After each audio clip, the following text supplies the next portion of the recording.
Hello everyone, welcome to my YouTube channel English literature zone. आज के video में हम लोग लंदन पोएम, जो कि विलियम ब्लैक की काफ़ी फेमस पोएम है, उसके बारे में पढ़ेंगे। उसका क्रिटिकल एप्रिसिएशन पढ़ेंगे। तो वीडियो शुरू करते हैं। वीडियो जो है काफ़ी इजी लैंग्वेज में होगा और वीडियो के थ्रू अगर आपका हेल्प होता है, वीडियो आपके सिलेबस का है, तो प्लीज़ आप लोग वीडियो को लाइक करना, चैनल को सब्सक्राइब करना और कमेंट करके बताना वीडियो आपको कैसा लगा। आप लोग स्क्रीनशॉट में देख सकते हो कि मोस्ट ऑफ लोग जो हैं बिना चैनल को सब्सक्राइब किए वीडियो के थ्रू हेल्प लेते हैं। तो प्लीज़ आप लोग का वीडियो के थ्रू हेल्प होता है तो आप लोग चैनल को सब्सक्राइब करो, क्योंकि यही नोट्स के लिए आप मतलब दूसरी जगह बहुत सारी जगह पे आपको पेड करना पड़ता है ना। तो इस वजह से अगर हेल्प होता है तो प्लीज़ आप लोग सब्सक्राइब करना नोट्स के थ्रू। तो वीडियो शुरू करते हैं। London is a poem. London poem है रिटन बाय विलियम ब्लैक, जिसको कि लिखा किसके द्वारा गया है? विलियम ब्लैक के द्वारा।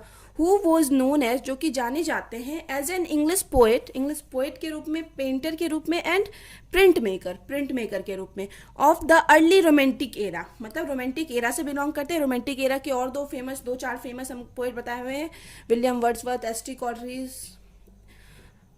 टी कॉलरीज और जॉन किट्स, लॉर्ड बैरन और ये विलियम ब्लैक और एक दो हैं। तो वो सब काफ़ी फेमस है रोमांटिक एरा में। Blacks most renowned work in poetry is, काफ़ी प्रसिद्ध जो वर्क है उनका पोइट्री में वो है song of innocence. Song of innocence में क्या है ना, वो ढेर सारा पोइट्री, मतलब एक कलेक्शन ऑफ पोइट्री है, मतलब जिसमें ढेर सारा कविता हो। तो song of innocence, songs of experience, उसके बाद है पोइटिकल स्केच एंड जेरूशलम। ये चारों काफ़ी इंपॉर्टेंट है क्योंकि इसमें ढेर सारा मतलब पोएम है। ये पोइट्री का एक कलेक्शन है। Considered one of the leading poetic work of romantic era, जो कि माना जाता है लीडिंग पोइटिक वर्क, बहुत मुख्य प्रसिद्ध पोइटिक वर्क माना जाता है रोमांटिक एरा का। ये सब जो है song of innocence, songs of experience, इससे रिलेटेड तो ऑब्जेक्टिव भी आता है। फिर आगे है हिज सम वर्ल्ड फेमस पोएम। उनका जो कुछ वर्ल्ड फेमस पोएम इंक्लूड में शामिल है the lamb, the tiger, a poison tree, the chimney sweeper, holy Thursday. ये सब है। एक ग्रेट क्रिटिक, एक महान आलोचक। अब क्रिटिक कौन होता है ना, जो दूसरे के वर्क को जज करता है, कमेंट करता है उसकी अच्छाई या बुराई पे, तो वो क्रिटिक होता है, मतलब क्रिटिक राइटर होते हैं वैसे। ऑफ द 21st सेंचुरी के जो एक क्रिटिक हैं जिनका नाम है Jonathan Jones, says about him, उनके बारे में कहते हैं far and away. Far and away का मतलब होता है निसंदेह या तो फिर बेशक, निसंदेह या बेशक। The greatest artist Britain has ever produced, मतलब ब्रिटेन के अब तक के सबसे महान कलाकार, मतलब किनके बारे में कह रहे हैं? विलियम ब्लैक के बारे में। कौन कह रहे हैं? जोनाथन जोन्स कह रहे हैं। फिर आगे है प्रेजेंट पोएम। प्रेजेंट पोएम जो है हम लोग का, लंदन वॉज पब्लिश्ड इन, इसको पब्लिश किया गया था सॉन्ग ऑफ एक्सपीरियंस में इन 1794 में। It is a post industrial poem. Post industrial यानी औद्योगिकरण के बाद का पोएम है। विच थ्रोज, जो कि light on the ill effect of industrialisation के इल इफेक्ट यानी बुरे प्रभावों को दिखाता है कि औद्योगिकरण से क्या क्या मतलब बुरा असर पड़ा हमारी सोसाइटी पे। After industrialisation the rich class began exploiting the working class. Industrialisation के बाद क्या हुआ, मतलब औद्योगिक क्रांति के बाद जो रिच लोग थे, रिच क्लास के लोग थे, बिगेन एक्सप्लॉइटिंग, ये लोग शुरू कर दिए शोषण करना। द वर्किंग क्लास मतलब जो गरीब थे, जो काम करते थे, उनका शोषण करना शुरू कर दिए। इन द पोएम में the poet talks about, poet बात करते हैं the psychological as well as physical exploitation of the poor people. मतलब साइकोलॉजिकल यानी मानसिक रूप से तो उनका शोषण हो ही रहा था और साथ ही साथ शारीरिक शोषण भी हो रहा था पुअर पीपुल, गरीब लोगों का, बाय द रूलर्स के द्वारा, मतलब जो शासक थे, पैसे वाले थे, द प्रिस्ट, पुजारियों के द्वारा, एंड द रिच पीपुल, और रिच पीपुल के द्वारा। उसके बाद है द पोएम, जो पोएम है हम लोग का, हैज डिवाइडेड इनटू 4 स्टांजा, मतलब ये 4 स्टांजे की पोएम है। हैविंग 4 लाइन्स इच, सारे में 4 लाइन्स है। And the rhyme scheme is A B, और जो राइम स्कीम है ए बी। अब राइम स्कीम क्या होता है? देखिए ये जो बुक है ये क्या है? जिरोक्स है। द मिस्टिक ड्रम का जो बुक होता है ना, पार्ट 1 के लिए इंपॉर्टेंट है, पार्ट 1 के सिलेबस में मिस्टिक ड्रम, जिसमें कि सारा पोएम होता है जो भी आप लोग के लिए इंपॉर्टेंट है। तो उसी में विलियम ब्लैक का लंदन पोएम दिया हुआ है तो उसको हम देखते हैं। तो आप देखिए, इसमें राइम स्कीम समझना है। राइम स्कीम क्या, ए बी कैसे राइम स्कीम है, इससे पहले भी बताए हुए हैं, लेकिन जो भी नए हैं उनके लिए है। जैसे देखिए आप, ये जो पोएम लिखा हुआ है, ये पोएम का लाइन है 1, एक स्टांजा हो गया 4 लाइन का, दूसरा स्टांजा, तीसरा स्टांजा, चौथा स्टांजा, तो ये 4 स्टांजा है। तो अभी हम बताए थे ना कि the poem has divided into 4 stanza, तो ये 4 स्टांजा हो गया, हैविंग 4 लाइन इच, और सारे में क्या है 4 लाइन्स है, सारे स्टांजा में 4 लाइन्स है। And the rhyme scheme is A B. अब राइम स्कीम क्या होता है, तो सबसे पहले हम लोग क्या देखेंगे, राइम स्कीम के लिए इसका आखिरी वाला वर्ड देखेंगे। ये कहाँ पे एंड है, स्ट्रीट फ्लो, फिर है मीट वो, तो यहाँ पे स्ट्रीट और मीट लगभग मतलब मिला जुला वर्ड है ना, जैसे, तो इसका राइम स्कीम क्या मान लेते हैं हम लोग, ए, क्योंकि ये दोनों मिल रहा है तो दोनों को ए मान लिए। स्ट्रीट और मीट सुनने में एक जैसा लग रहा है, मतलब एक लय बन रहा है इसका। और फिर फ्लो वो, फ्लो और वो का भी बन रहा है तो इसको बी मान लिए। तो इस तरह से इसका जो राइम स्कीम हो गया ए बी। तो ये पूरा पोएम का जो राइम स्कीम है, हर 4 लाइन का ए बी करके ही है। तो आप लोग अब समझ गए होंगे राइम स्कीम क्या होता है। फिर है इन द फर्स्ट स्टांजा में द पोएट सेज, पोएट कहते हैं, both the land and the water, मतलब भूमि और वाटर मतलब वाटर के बदले पोएट जो वर्ड यूज करते हैं वो थेम्स का है। और थेम्स क्या है, एक रिवर, एक नदी है। कहाँ की नदी है, लंदन में बहने वाली एक नदी है थेम्स। काफी मतलब बहुत सारे पोएम या बहुत सारे वर्क्स में यूज किया गया है थेम्स रिवर का। Are now under control of the government, ये सब जो है किसके कंट्रोल में है, गवर्नमेंट के कंट्रोल में है। There is no freedom to is accessing और यूजिंग दैम, मतलब उनको यूज करने का फ्रीडम भी किसी नॉर्मल मतलब जो भी काम गरीब है उनको नहीं है। इट थ्रोज लाइट ऑन, या मतलब इस चीज से प्रकाश डालता है, how nature is now controlled and restricted by the upper class, कि कैसे नेचर, प्रकृति, मतलब यहाँ जमीन और पानी तक को भी कैसे क्या किया जा रहा है, कंट्रोल किया जा रहा है, एंड रेस्ट्रिक्टेड, और मतलब उस पर रोक लगाया जा रहा है, बाय द अपर क्लास, मतलब पैसे वाले लोगों के द्वारा, फॉर इट्स ऑन बेनिफिट, अपने खुद के बेनिफिट के लिए। पोएट फर्दर सेज, फिर पोएट आगे कहते हैं, ये पोएम का लाइन है, and mark in every face I meet mark of weakness, mark of वो, वीकनेस यानी कमजोरी, वो यानी दुख, या फिर जिसके चेहरे पे थोड़ा मतलब दर्द दिख रहा हो वो हो गया। And mark in every face I met, तो यह मार्क की बात करें, देखिए इसी को समझते हैं। हेयर द पोएट सेज, मतलब यहाँ जो पोएट कहते हैं, that he find marks on sorrow, marks of sorrow, मतलब पोएट क्या पाते हैं, मार्क्स ऑफ सॉरो, दुख का मार्क चिन्ह पाते हैं। एंड डिस्ट्रेस, और डिस्ट्रेस यानी टेंशन, दुख, वो पाते हैं in the face of every poor, सभी गरीब लोगों के फेस पे। Home he meets in the street, जिनसे भी वो मिलते हैं स्ट्रीट में। फिर आगे है इन द सेकेंड स्टांजा में पोएट सोज अस, पोएट हम लोग को दिखाते हैं, मैन क्राई, कि मैन रोते हैं बिकॉज, क्योंकि, और पोवर्टी, गरीबी के कारण, बैड लिविंग कंडीशन, बुरे कंडीशन में जो उनको रहना पड़ रहा है उसके कारण, रेस्ट्रिक्शन की वजह से, और एक्सप्लॉयटेशन इटी से, और शोषण जो उनका हो रहा है इस वजह से मैन क्या हो रहा है, रो रहे हैं। इन्फेंट्स क्राई, अब छोटे बच्चे, बहुत छोटे बच्चे जो हो रहे हैं वो भी रो रहे हैं, because most of them are born of prostitutes, क्योंकि ज़्यादातर जो हैं उनमें जो भी बच्चे हैं वो प्रोस्टिट्यूट से जन्मे हुए हैं, मतलब वैश्याओं से जन्मे हुए हैं। They lack parental love and proper nutrition, मतलब उनको क्या हुआ, पेरेंटल लव, माता पिता का भी प्रेम नहीं मिला है और ना ही प्रॉपर न्यूट्रिशन मिला है। They fall ill and die, और वे लोग इसी वजह से क्या होते हैं, फॉल इल यानी बीमार भी पड़ जाते हैं और मर भी जाते हैं। पोएट यूजेस क्राई, पोएट यहाँ पे रोने का मतलब क्राई वर्ड का यूज करते हैं, इंस्टीड ऑफ प्रोटेस्ट के बजाय, क्योंकि जिनके साथ अत्याचार हो रहा है उनको तो प्रोटेस्ट करना चाहिए, लेकिन यहाँ पे लोग रो रहे हैं, क्यों रो रहे हैं अब वो चीज़ समझेंगे।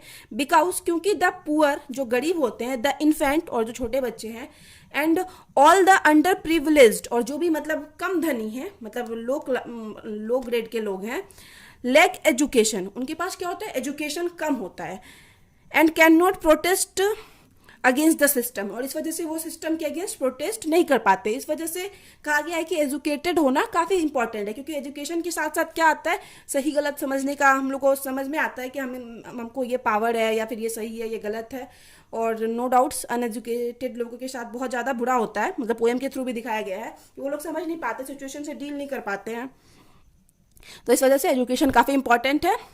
दे जस्ट क्राई, वे लोग रोते हैं, लाइक चाइल्ड, बिल्कुल छोटे बच्चे की तरह, बिकॉज दे डोंट नो, क्योंकि वे लोग जानते नहीं हैं how to raise their voice, कि वो अपनी आवाज़ कैसे उठाएं। In all this voiceless cries, इस सभी वॉइसलेस क्राइज मतलब जो रो रहे हैं लेकिन रोने का कोई आवाज़ नहीं आ रहा है। द पोइट फाइंड, पोइट पाते हैं साइकोलॉजिकल इम्प्रिजमेंट, इम्प्रिजमेंट यानी कैद, साइकोलॉजिकल यानी मानसिक रूप से कैद, एंड सफरिंग, और क्या सफरिंग यानी दुख कष्ट झेलना, विच इज़ नॉट विजिबल, जो कि दिख नहीं रहा है। पोइट मतलब जो कि विजिबल नहीं है, दिख नहीं रहा है। पोइट पाते हैं कि इन लोग के सब के अंदर क्या है, इन लोग का साइकोलॉजिकल इम्प्रिजमेंट है, मतलब मानसिक रूप से ये लोग कैद हो चुके हैं और बहुत ज़्यादा कष्ट है जो कि दिख नहीं रहा है, विजिबल नहीं है। द पोइट फाइंड्स, पोइट फिर बोलते हैं, दिस डीप सफरिंग, ये जो गहरा सफरिंग कष्ट है, एमंग द पुअर, गरीबों के बीच, class, by listening of to their cries, मतलब उनका क्राइज यानी रोने की आवाज़ सुनकर, and watching them being restricted, और उनको मतलब मतलब ऐसे देखना कि वो लोग रेस्ट्रिक्टेड यानी रोके जा रहे हैं, in street and water, water में और स्ट्रीट गली में। इन द थर्ड स्टांजा में the poet brings in to light, poet इस चीज़ में प्रकाश डालते हैं, हाउ चर्च, कि कैसे church and rulers exploit the people, कैसे चर्च और रूलर्स और जो शासक लोग हैं वो एक्सप्लॉइट यानी शोषण करते हैं लोगों का। ड्यूरिंग दैट टाइम, उस समय, मतलब उस समय के दौरान, द चर्च, जो चर्च होता था, would use to make the orphans work in the chimneys be, तो उस समय जो चर्च में क्या होता था, ऑर्फेंस जिनके माता पिता नहीं है उनको काम करवाया जाता था चिमनी में, because they were could go in to the chimneys, क्योंकि वो लोग चिमनी के अंदर जा सकते थे, क्योंकि वो लोग बहुत मतलब गरीब थे, पत्ते दुबले थे, तो वो चिमनी के अंदर जा सकते थे। The church is describe as blackening, church को भी एक ब्लैकनिंग की तरह मतलब अंधकार में या ब्लैक मतलब काला कहा गया है, बुरा कहा गया है, बिकॉज क्योंकि ऑफ टू रीजन, दो रीजन की वजह से। First, they made the children work, क्योंकि उसमें क्या हो रहा है, चिल्ड्रन वर्क कर रहे हैं, बच्चे काम कर रहे हैं, इन द चिमनीज में, चिमनी में, एंड द सूट, और जो सूट यानी कालिक जो होता है, made them black and dirty, और इस वजह से बच्चे क्या हो जा रहे हैं, ब्लैक हो जा रहे हैं और डर्टी हो जा रहे हैं। एंड द सेकेंड रीजन है, church did wrong by exploiting them, church क्या कर रहा है, गलत कर रहा है उन लोग का शोषण करके। Hence the church was not house of God, अतः जो चर्च है वो गॉड का हाउस नहीं है, मतलब भगवान की तो पूजा होती है चर्च में, लेकिन जिस तरह से यहाँ पे गरीबों के ऊपर अत्याचार हो रहा है, तो चर्च जो है यहाँ पे हाउस ऑफ गॉड नहीं है, बट ए डार्क और एविल प्लेस, एक अंधेरा मतलब बुरा प्लेस, और एविल मतलब बुराई वाला जगह है। In the next two lines, अब अगला दो लाइन में, ये थर्ड स्टांजा चल रहा है, द पोइट डिस्क्राइब करते हैं द एक्सप्लॉइटेशन ऑफ सोल्जर्स का शोषण दिखाते हैं, मतलब यहाँ पे सोल्जर्स जो सैनिक होते हैं उनका भी शोषण किया जा रहा है बाय द रूलर्स के द्वारा, शासक के द्वारा। Soldiers are commanded by the rulers, command किया जाता है, मतलब उनको आदेश दिया जाता है, सोल्जर्स भी उनके अंदर काम करते हैं। They are also unable to revolt against the system, वे लोग भी क्या है, अनेबल हैं, और मतलब असमर्थ हैं उन लोग के अगेंस्ट विद्रोह करने में। इन द फाइनल स्टांजा, अब आखिरी स्टांजा में, the poet talks about another important section of poor class के एक दूसरा इंपॉर्टेंट सेक्शन के बारे में बात करते हैं, दैट इज द प्रोस्टिट्यूट्स, जो कि क्या है, प्रोस्टिट्यूट्स यानी वैश्या है। आफ्टर द इंडस्ट्रियल रिवॉल्यूशन, औद्योगिक क्रांति के बाद, prostitution was the only option, prostitution यानी एक वैश्या ही वाला जो एक ऑप्शन बचा हुआ था फॉर पुअर वुमेन, गरीब औरतों के लिए, टू फीड देयर फैमिलीज, अपनी फैमिलीज को खिलाने के लिए, अपने परिवार को पालने के लिए। एंड विथ दिस, और इसी वजह से, with this came sexually transmitted disease, और इसी वजह से क्या हुआ कि यौन संचारित रोग बढ़ा, उस टाइम फैला, which were inherited by their children, और जो आगे चलकर उनके बच्चों में भी हुआ यौन संचारित रोग फैलते हुए। The last lines also means, last line का यहाँ पे अर्थ है, that the disease spread by prostitution, कि वो जो डिजीज जो वैश्याओं के द्वारा फैलाया गया था, स्प्रेड अमंग द मेन, वो मेन के अंदर भी आ गया, वैश्याओं से किसके, जिनके भी कांटेक्ट में आई वैश्याएं, उनके अंदर भी आ गया, मेन के अंदर भी आ गया। हु फर्दर स्प्रेड, जो कि आगे फिर स्प्रेड कर देते हैं देम टू द, उसको स्प्रेड कर देते हैं टू द होल फैमिली, अपने पूरे फैमिली में, क्योंकि उनको भी पता नहीं होता कि वो किसी डिजीज के शिकार हो चुके हैं। And all this happen in A cycle, और यही चीज जो है ना एक साइकिल की तरह, एक चक्र की तरह चलता आ रहा है। इंडस्ट्रियल रिवॉल्यूशन मतलब औद्योगिक क्रांति lead to population explosion in cities में क्या हुआ, वहां पे पॉपुलेशन विस्फोट हुआ, मतलब अचानक से जनसंख्या बढ़ी इंडस्ट्रियल रिवॉल्यूशन की वजह से। ड्रैक्टिक माइग्रेशन ऑफ पीपुल, लोगों का ड्रैक्टिक मतलब माइग्रेशन होने लगा, भीषण बहुत ज़्यादा लोग क्या करने लगे, माइग्रेट करने लगे from rural area to urban, मतलब गांव वाले एरिया से शहर वाले एरिया में आने लगे। वॉर, पॉवर्टी, ईटीसी, और ये सब भी देखने को मिला, वॉर, गरीबी देखने को मिला, मतलब इंडस्ट्रियल रिवॉल्यूशन की वजह से पॉवर्टी देखने को मिला, गरीबी, वॉर, युद्ध भी। द सोल्जर्स डाइड, सोल्जर्स जो मर जाते थे या मारे जाते थे, एंड देयर वाइफ्स, और जो उसकी पत्नियां होती थी, mothers and sister had to involve in prostitution, वो लोग भी प्रोस्टिट्यूशन वाले काम में लग जाती थी, had to feed their families, अपने फैमिलीज को खिलाने के लिए। सिमिलरली बिल्कुल वैसे ही the women belonging to poor section also had the same, जैसे कि पुअर सेक्शन मतलब गरीब औरतें जो करती थी ना, सेम उसी तरह सोल्जर्स की पत्नियों, माओ और बहनों को भी करना पड़ता था। दिस साइकिल गोज ऑन, यही साइकिल कंटिन्यू चलते रहता था कि प्रोस्टिट्यूट बन जाती थी लड़की और फिर बार बार उससे बीमारी फैलता था और यही चीज़ आगे चलते रहता था। फिर आगे है 10, इस प्रकार द पोएम, जो हम लोग का प्रेजेंट पोएम है London, sums up the whole picture of society, हम लोग को दिखाता है पूरा पिक्चर सोसाइटी का by describing the condition of London, London का कंडीशन के बारे में डिस्क्राइब करते हुए, व्याख्या करते हुए, एंड हाउ और कैसे every bad thing is link to the effect of industrial revolution, कैसे इंडस्ट्रियल रिवॉल्यूशन से जो सारा बैड थिंग्स है, बुरा चीज़ है, जो भी घटनाएं हुई उस समय कैसे लिंक है और कैसे मतलब इंडस्ट्रियल रिवॉल्यूशन का इन पे क्या इफेक्ट पड़ा है। तो यहाँ पे पोएम खत्म हो जाता है। तो वीडियो अगर आपको अच्छा लगा, आपके लिए हेल्पफुल है, तो प्लीज़ आप लोग वीडियो को लाइक करना, चैनल को सब्सक्राइब करना और कमेंट करके बताना वीडियो आपको कैसे लगा। वीडियो का पीडीएफ चाहिए तो आप टेलीग्राम ज्वाइन कर सकते हो, टेलीग्राम का लिंक आपको इसी वीडियो के डिस्क्रिप्शन में मिल जाएगा। और वीडियो से रिलेटेड कोई डाउट है तो इंस्टाग्राम पे आप टेक्स्ट कर सकते हो, इंस्टाग्राम का लिंक भी आपको इसी वीडियो में मिल जाएगा, वीडियो के डिस्क्रिप्शन में मिल जाएगा। तो मिलते हैं नेक्स्ट वीडियो में नेक्स्ट टॉपिक के साथ।